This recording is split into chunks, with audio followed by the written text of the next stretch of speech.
The winter that changed everything came early to the town of Pine Hollow. Snow hadn't fully settled yet, but the cold already felt unforgiving. Sharp, invasive, the kind that crept through thin coats and into a person's bones. At 16, Ethan Walker stood on the edge of Main Street with a worn canvas backpack slung over one shoulder, watching the only place he had ever known slowly turn its back on him. Pine Hollow was small, one grocery store, one diner, one gas pump that barely worked in winter. Everybody knew everybody, or at least they thought they did. Ethan had grown up on the edges of it all. An orphan since 9 after a winter fever took both his parents, he survived on quiet labor and polite gratitude, sweeping floors, carrying boxes, doing the jobs no one else wanted, always careful, always invisible. For the past year, he'd worked evenings at Bennett's General Store, owned by Harold Bennett, a man whose voice carried weight in town. Bennett was respected, feared in subtle ways. He owned property, loaned money, decided who stayed afloat and who didn't. When something went wrong, people listened to him. 3 nights ago, a cash deposit went missing. Not pocket change, several $1,000s meant for a supplier downstate. By morning, whispers filled the diner. By noon, eyes followed Ethan wherever he walked. And by evening, he was standing in the back room of the store, facing a row of adults who already looked convinced. "You were the last one here," Bennett said, his tone calm but firm, practiced. "You sleep in the stockroom. You know the place."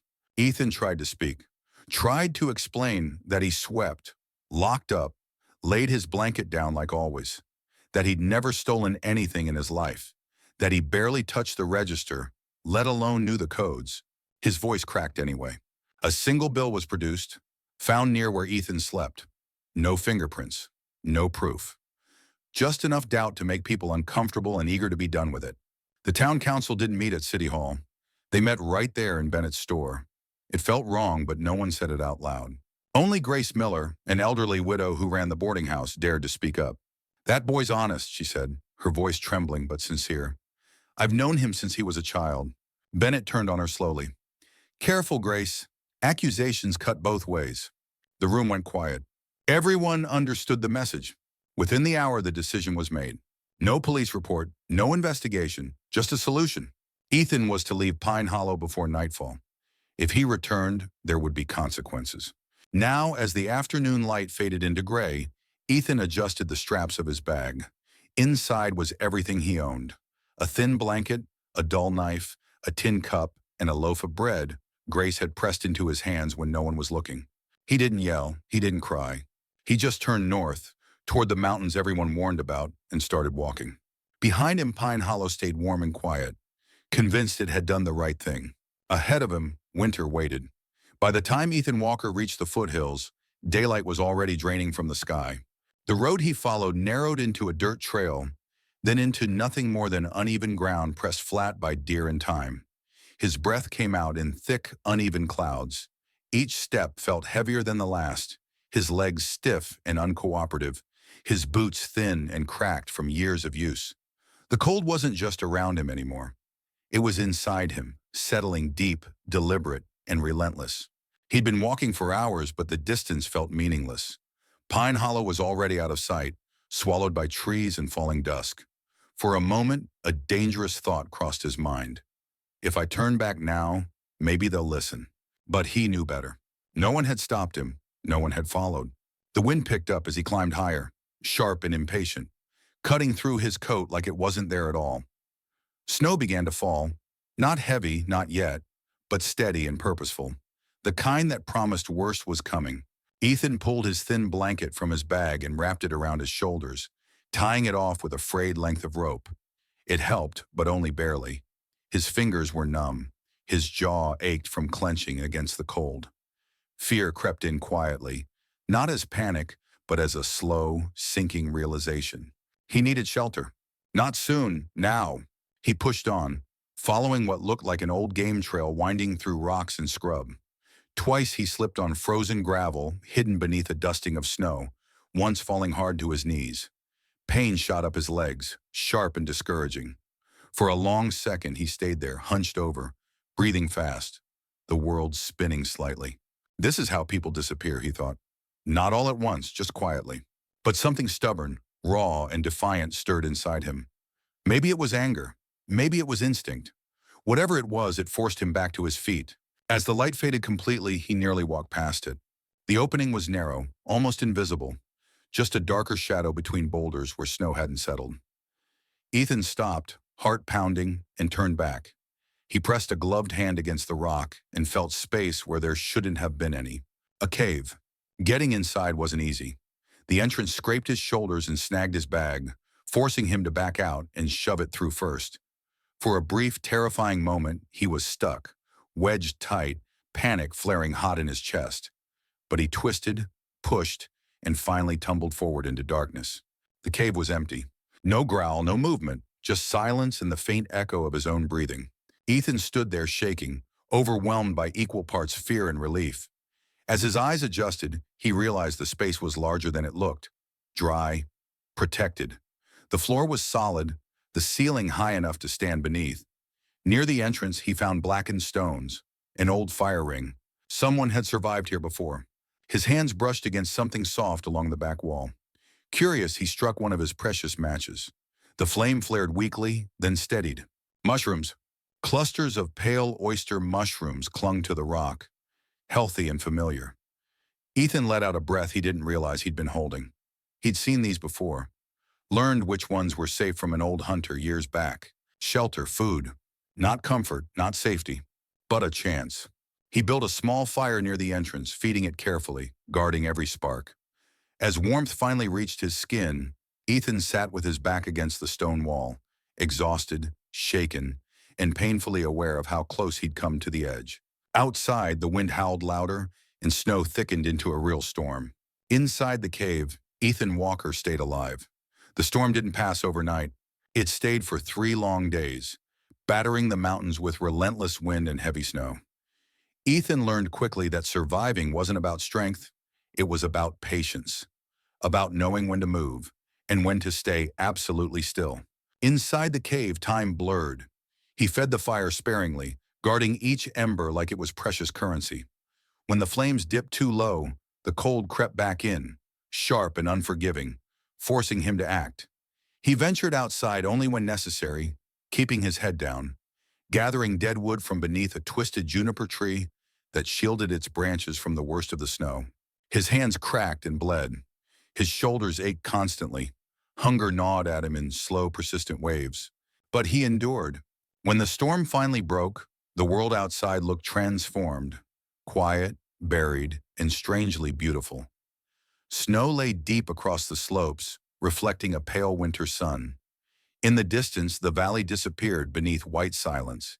Ethan stood at the cave entrance, breathing it in, feeling something unfamiliar settle in his chest. Resolve. The cave had kept him alive. But Ethan understood something now. If he stayed the way things were, survival would always be fragile. One bad night, one mistake, and it would all be over. So he started improving. First, he worked on the entrance. He hauled flat stones from higher up the slope, stacking them carefully to narrow the opening and block the wind. It was exhausting, repetitive work. His arms trembled by the time he finished, his breath ragged and shallow. But when he crawled back inside, the difference was immediate. The air felt calmer, warmer. Encouraged, Ethan kept going. He noticed the mushrooms grew thickest in the warmer, darker parts of the cave. Remembering bits of advice from years ago, he dragged in rotting logs and placed them near the clusters. He melted snow over the fire and poured water carefully, watching how moisture changed the growth. It felt strange, experimenting, learning, adapting. It felt empowering. Over the next weeks, Ethan built a routine. He woke with the faint morning light, fed the fire, and harvested mushrooms, only the larger ones, leaving the rest to grow. He explored nearby slopes, discovering an abandoned mine shaft where he scavenged scraps of wire. With patience and trial and error, he fashioned crude snares. They didn't always work, but when one did, the sense of victory was quiet and profound. Inside the cave, he built a smaller shelter, a frame of thin aspens lashed together, packed with branches and sealed with clay and pine needles. It wasn't pretty, but it trapped heat efficiently. At night, wrapped in his blanket, he slept more deeply than he ever had in Pine Hollow. And as his shelter changed, so did he. The anxious, uncertain boy who flinched under other people's judgment slowly gave way, to someone more deliberate, more observant. Ethan learned to trust his instincts, to solve problems instead of fearing them. His movements became economical, his thoughts clearer. Sometimes, as he sat by the fire in the evenings, he thought about Pine Hollow, about Bennett, about the way people had looked at him when it was easiest to believe the worst. The anger was there, but it didn't control him. What surprised Ethan most was the calm. Here the mountain asked nothing of him except effort. It didn't care about his past. It didn't measure his worth by rumors or convenience. It rewarded work, attention, persistence. By the time February settled in, the cave was no longer just a hiding place. It was a home built by his own hands. And for the first time since being cast out, Ethan Walker wasn't just surviving. He was becoming someone new. Spring announced itself slowly. The snow didn't vanish all at once. It softened, retreated inch by inch, revealing dark earth and stubborn patches of grass beneath. Mornings grew brighter. Evenings stretched longer. Ethan noticed the change not by the calendar, but by the way the air felt lighter on his skin. He had settled into a rhythm, steady, intentional, self-reliant. That's why he sensed something was wrong before he ever saw them. Ethan was checking his snares on a slope below the cave when he noticed movement in the valley. 4 riders. Their shapes were unmistakable against the thinning snow, their pace deliberate, following the same game trail Ethan had used months earlier. His stomach tightened. People didn't come this far into the mountains by accident. Instinct urged him to disappear. He knew how easily he could hide. The cave entrance blended perfectly into the rocks. They could ride right past it and never know. For a long moment, he stood still, weighing that option, his heart beating fast but controlled. Then another feeling surfaced, a quiet defiance. He hadn't stolen anything. He hadn't hurt anyone. He had survived on his own, earned every meal, built every wall. Whatever they wanted, he didn't owe them fear.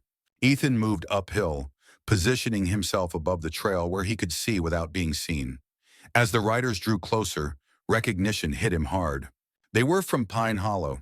The sheriff rode at the front, older, grayer than Ethan remembered, his posture cautious but not hostile. Beside him was a familiar face, someone Ethan had once shared quiet conversations with outside the diner.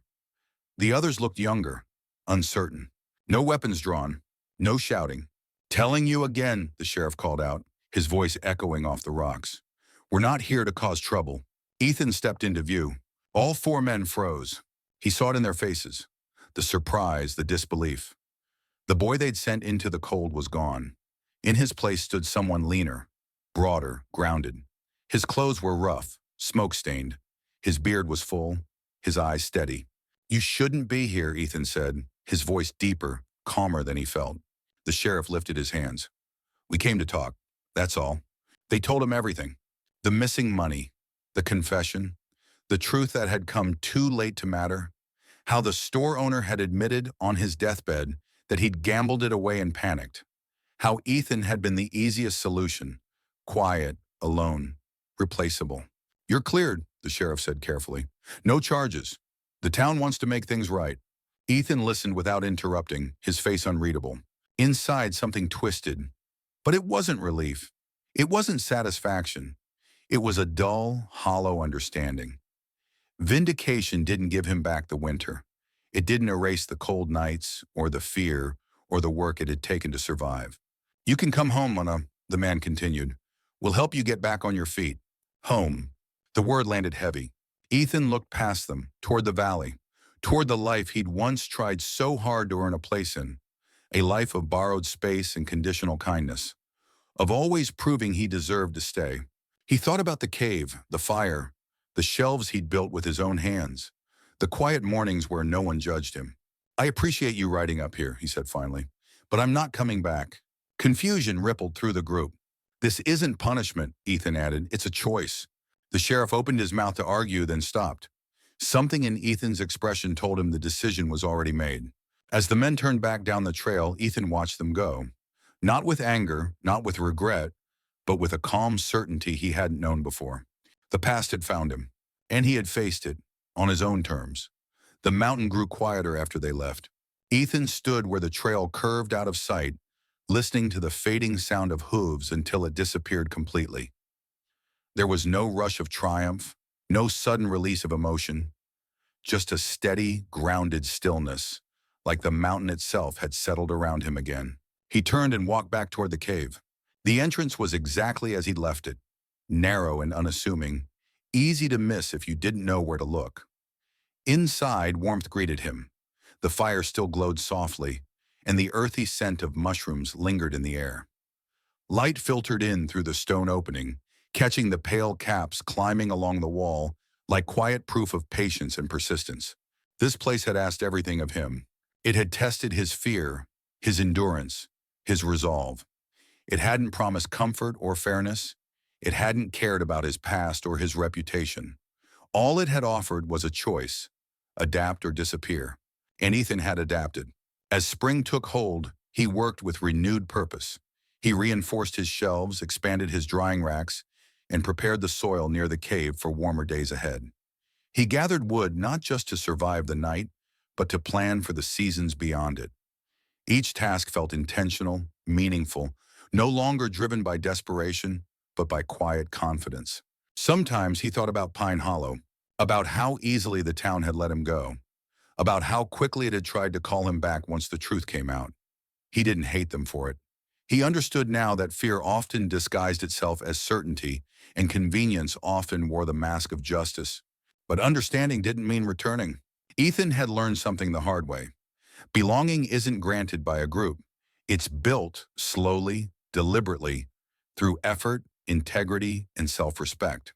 One evening, as the sun dipped low and painted the mountains in gold, Ethan sat outside the cave, his back against the stone, watching the valley breathe below him.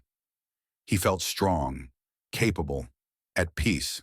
He smiled, not the hopeful smile of someone waiting to be accepted, but the steady smile of someone who no longer needed permission to exist. This was his place. Not because it was easy, but because it was honest, and because here he had become himself. So let me ask you this. If you were given the chance to return to a place that once rejected you, would you go back, or would you choose the harder path, the one that made you stronger? If this story moved you, inspired you, or made you reflect even for a moment, please subscribe to the channel and turn on notifications. We share powerful stories like this every week. Stories about resilience, quiet strength, and finding where you truly belong. Thank you for watching.